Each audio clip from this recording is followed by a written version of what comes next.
right, you ready? I'm ready.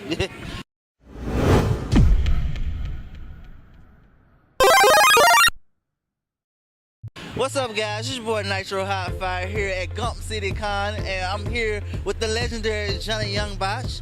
He's gonna give us a short introduction about who he is and what he does, and then we're gonna ask him how he got started in the industry. Well, I'm Johnny Young Bosch. I started off as Adam in the Power Rangers, then I got into voiceover and some games and stuff like that. Started a band, and here I am. I actually didn't know about the band. Oh, well, I started it, then I ended it. Then I started another band, so. Is the band still going on now? Well, I have a new band project, a new music project now, so yeah. Okay, tell us a little bit about that. The old band was I Shine, and the new project is called Where Giants Fall, which actually has one of my members from I Shine as well. And one of the, actually two guys that were in the band before, so. Okay, that's pretty cool. So a lot of people know you primarily as the Power Ranger, but a lot of people kind of are surprised that you even are into voice acting as much as you are.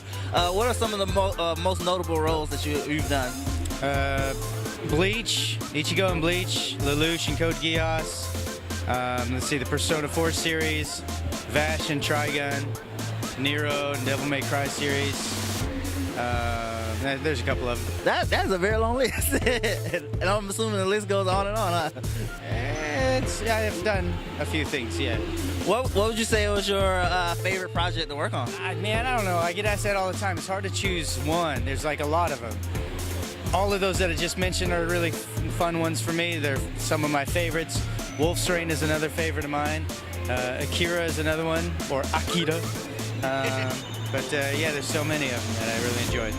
So how did you transition from being a Power Ranger and going into voice acting? Well, again, that's a very long story. The short version is I worked on a film and then I had to dub myself because the audio got screwed up. And the producer walked in, heard my voice, and was like, hey, you got a good hero voice. Why don't you come in and audition for this show I'm doing? I auditioned for that show and I booked that role as Vash and Trigun, and that basically opened the doors for me. That's crazy because you were in Power Rangers, the film, the movie, right? Yeah. Yeah, that's crazy because as a lot of the viewers know us here, I was here with Karen Ashley not too long ago, as I told you, and that was actually my very first film I ever saw in theaters. Really? Yeah. Wow, okay.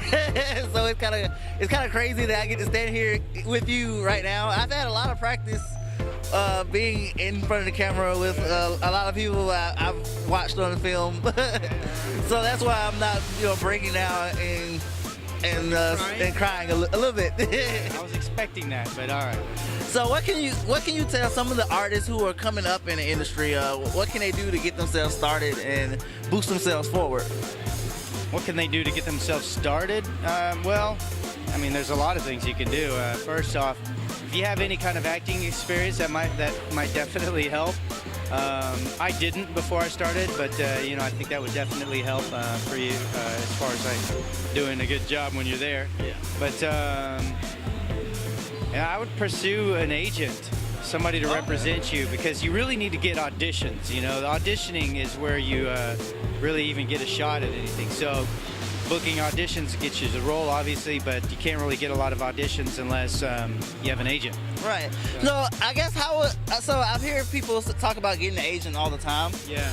How would a person, I guess, go about finding an agent, or even getting to the point where an agent will even take them on? And what would be the job of the agent? What's exactly their job to do?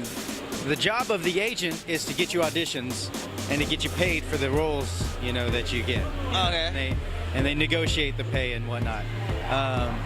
Now, to get an agent, I think wherever you live, you could probably just look it up online.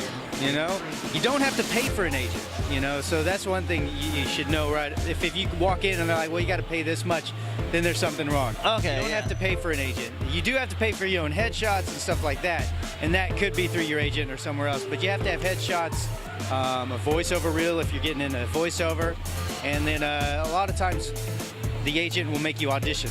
Okay. Right in front of them. They'll give you some things and you'll just have to audition. Right. And then they'll learn from that whether or not you're good enough to be a part of what they're doing, or if they're going to accept you, or if they can find a place for you. So that's how it kind of starts off. Okay, I think that's really important because a lot of people don't actually realize that agents are important in this type of work. They are important, but I mean, you don't necessarily need one to start off. You know, it's really, if you can get an audition without an agent, that's great. But then when it comes to negotiating, then that's going to be a little different. That's going to be kind of weird, you know.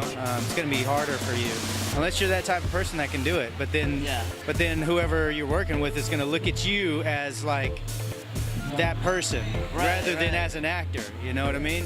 Right. So it's better to have somebody to represent you on that side of the table. Exactly.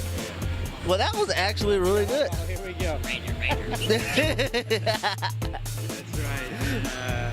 Michael Winslow, that's right. Oh, yeah. I gotta make sure I get him. You do, yeah.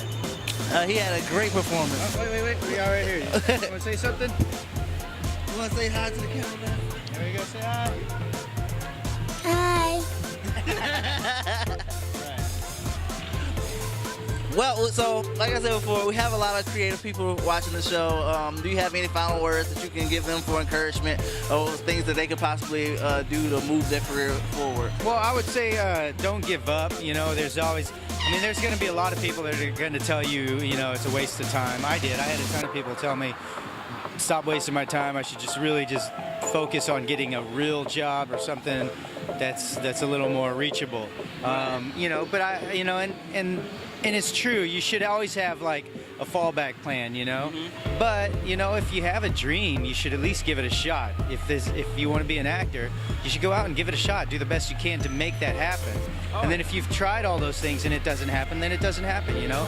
But I would keep your eyes open too. If you're like focused, like if you just want to do anime voiceover, it's gonna be really hard to, you know, it's like throwing a dart, you know. For your first time, you've never played darts and you're hoping to hit that bullseye. Right. You might, but there's a good chance you won't, you know. And that you want to keep exactly. that, you want to keep it open because you might eventually, whatever, you might do instead of voiceover, you might become an engineer or a director, or maybe you want to write, you know, or start creating. If you can create your own projects, that's probably the best route to go. Oh, yeah. You guys heard it from here, from the legend himself.